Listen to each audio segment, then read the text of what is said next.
Maqaa Abbaa, kan Ilmaa, kan Hafuura Qulqulluu, Waaqayyo tokkotti ni amannaa. Ameen. Kutaa lammaffaasaa waa'ee seenaa qulqulluu Giyoorgisi. Sadaasa torbaa wanta inni yaadatamu waa baay'ee keessaa tokko waa'ee wareegamaa qulqullaa'aa Giyoorgisiiti. Kutaa tokkoffaasaa waliin ilaallee turre, kutaa lammaffaasaa har'as ni qabadhee dhiyaadheeraatii naa wajjin tura. Waaqayyo nu haa barsiisu, Waaqayyo nu wajjin haa ta'u. Waaqayyo karaa qulqulloota isaatii ajaa'ibsiisaadha. Faarsaa 68 lakkoomsa 35. Mee kutaa tokkoffaasaa keessatti kan ilaallee turre gaaficha rakkina guddaa, gidiraa guddaa edda irraan ga'aniin booda Waaqayyo isaa immoo yeroo rakkina isaatii butee waan keessaa baasuuf waan gargaareef yoo du'es waan du'a keessaa kaaseef Diidiyoonaasii fi mootonni 70 waan godhan wallaalanii dhumarratti qoraattiidhaan qaama isaa guutummaa reebanii edda madeessanii booda guyyaa 6 gabuu tursan.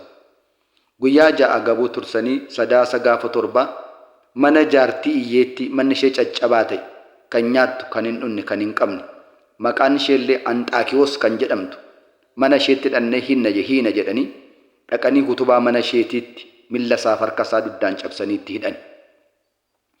Yommuu kana jaartii kana waamee, yaa jaartii nana ani beela'eeraa, erga guyyaa 6 waan nyaatinan jiraatii maaloo waan nyaatamu naa kenni, waan an dhugus naa kenni jedhee kadhate.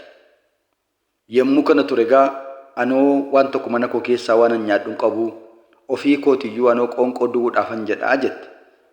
Akka qoonqoodhaan duutuun ati Waaqayyoon hin beektu? Mee waaqa maalii waaqessitaa? jedhe.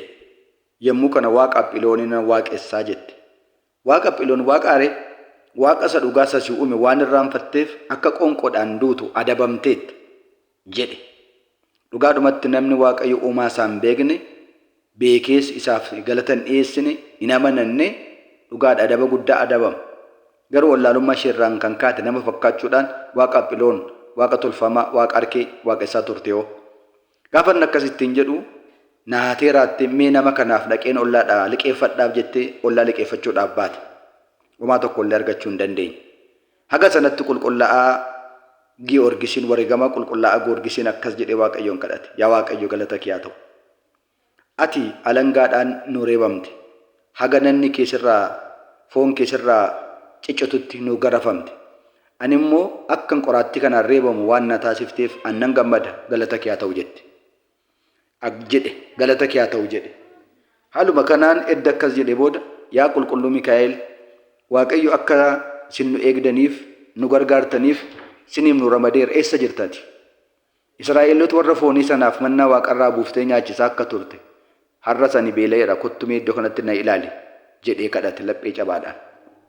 Hoggaa kana qulqullichi Mikaa'el gaafa qulqulluun Phexros hidhamee reebanii caccabsanii bulleessanii mana hidhaa keetti gatan sana harkaan milli isaa cancalaan hidhame sana akkuma dhaqee dirmateef akkuma dhaqee mana hidhaa sana keessa ifaan guutee cancala harka isaarraa harcaasee mana hidhaa keessaa qulqulluu Phexrosin baase.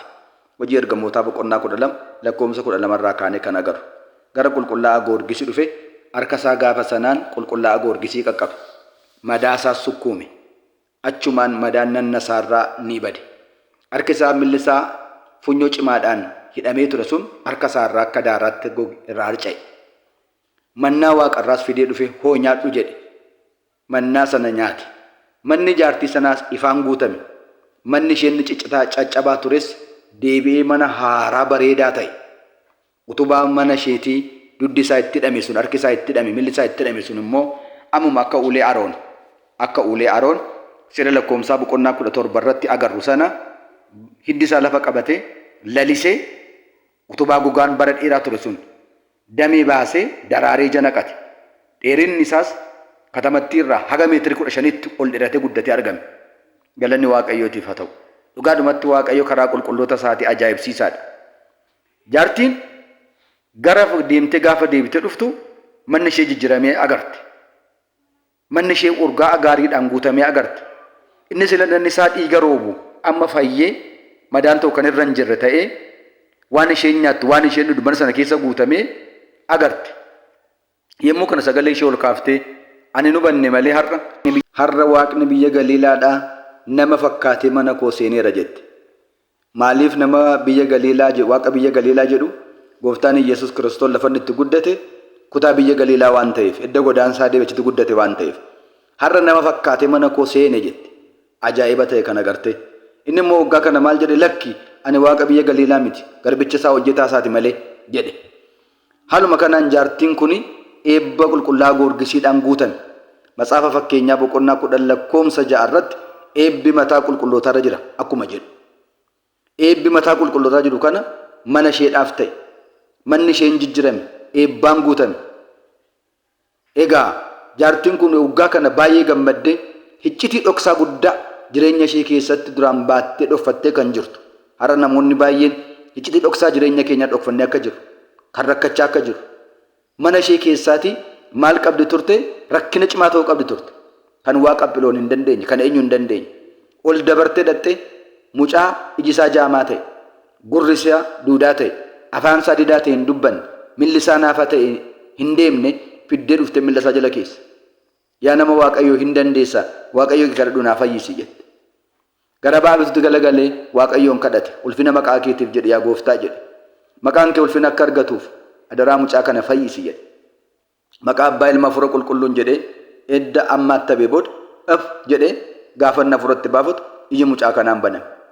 Yemmuu kana jaartiin kun maal jette? Gurri isaa duudaadhaan naa bane. Afaan isaa didaadhaan dubbatu akka dubbatu naa taasisi. Milli isaa naafa na deemu akka deemu naa taasisi jedhe. Inni immoo guyyaa qaba jedhe. Dhugaadhumatti guyyaa biraatti mucaan kun dubbatee mucaan kun dhaga'ee mucaan kun deemeera. Isa kana kutaa sadaffaa isaa keessatti yaa Waaqayyo jedhe waliin ilaalla. Egaa jaartiin kun gaafa kanarraa kaatee qulqullaa'aa goorgisiitti in amante. Waaqa qulqullaa'aa goorgisii ni fudhatte. Duukkaas buute. Seenaa jireenya hijireera. Dhugaadhumatti Waaqayyo karaa qulqulloota isaatii ajaa'ibsiisaadha. Galanni Waaqayyootiif haa ta'u. Egaa kutaa sadaffaa isaa guyyaa itti aanu waliin barannaa amma ammaatti waan nu geggeesseef galanni Waaqayyoof haa ta'u.